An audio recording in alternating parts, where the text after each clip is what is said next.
মেঘা, আমি অফিস যাচ্ছি, দরজাটা বন্ধ করে দাও। আর তোমার ম্যাডামের খেয়াল রেখো। হ্যাঁ স্যার, আমি ম্যাডামের খেয়াল রাখবো, আর আপনি সাবধানে যাবেন।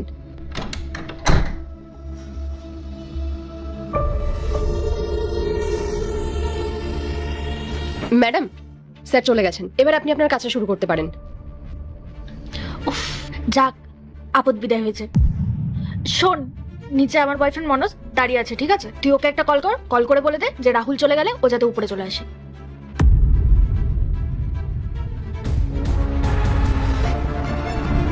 হ্যালো, হ্যাঁ মনোজ বাবু, আপনি কোথায়? ম্যাডাম আপনাকে ঘরে আসতে বললেন। হ্যাঁ, আমি দরজার বাইরে দাঁড়িয়ে আছি, তাড়াতাড়ি খোল দরজাটা। এনে ধর। ম্যাডাম, উনি দরজার বাইরে দাঁড়িয়ে রয়েছেন, আমি ওনাকে গিয়ে নিয়ে আসি? হ্যাঁ, যা তাড়াতাড়ি খোল।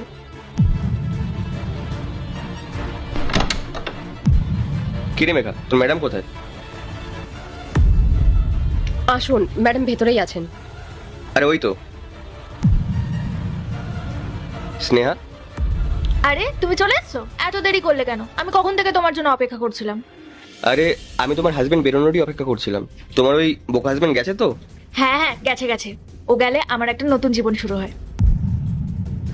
যা বলেছো স্নেহা, ওই অপদার্থটা আমাদের দুজনের মাঝখানে একটা বিরক্তিকর ব্যাপার।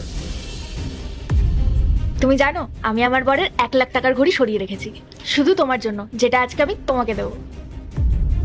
সত্যি ও এক নম্বরের বলদ। একদিন আমি ওর চোখের সামনে থেকে ওর বউ, ওর দামি দামি জিনিস, ওর সব সম্পত্তি নিয়ে চলে যাব, বলদটা একাই পড়ে থাকবে। আরে যা বলেছো সত্যি, 1 নম্বরের বলদ একটা, আমার উপর অন্ধের মতো বিশ্বাস করে। যেদিন ওর বিশ্বাস ভাঙবে না, সেদিনও বুঝতে পারবে যে ওর কাছে আর কিছুই নেই। এমনকি যাকে ও বিশ্বাস করে সেও ওর কাছে থাকবে না। স্নেহা, আমি তোমার কাছে 20,000 টাকা চেয়েছিলাম, মনে আছে তো? তা মনে থাকবে না? আমি ওই বলদটার এটিএম নিয়ে রেখেছি, তুমি অত চিন্তা করো না। আর সব কথা কি এখানে দাঁড়িয়ে বলবে? চলো ভেতরে যাই। হ্যাঁ হ্যাঁ, নিশ্চয়ই, তাড়াতাড়ি চলো। মেঘা, তুই একটু বাইরে গিয়ে দাঁড়া। আমরা দুজনে ভেতরে গেলাম।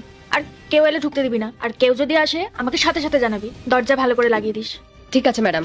চলো মনোজ। আল্লাহর নামটি দেখে যে এড়িয়ে যাবে তার মনের ইচ্ছা কখনোই পূরণ হবে না। তাই আল্লাহর এই নামটির জন্য একটি লাইক এবং সাবস্ক্রাইব করে যাও।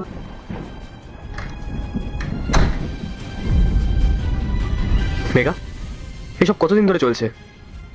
স্যার, অনেক দিন। আমি বারবার বলতে চাইছিলাম, কিন্তু সাহস পাইনি। ম্যাডাম যদি জানতে পারতেন যে আমি আপনাকে সবকিছু জানিয়ে দিয়েছি, ম্যাডাম তাহলে আমাকে কাজ থেকেই বের করে দিতেন। আমি একজন বিধবা মহিলা, এই কাজটাই আমার কাছে সব। তাও তুমি শেষ পর্যন্ত আমাকে জানালে তুমি সৎ মেঘা।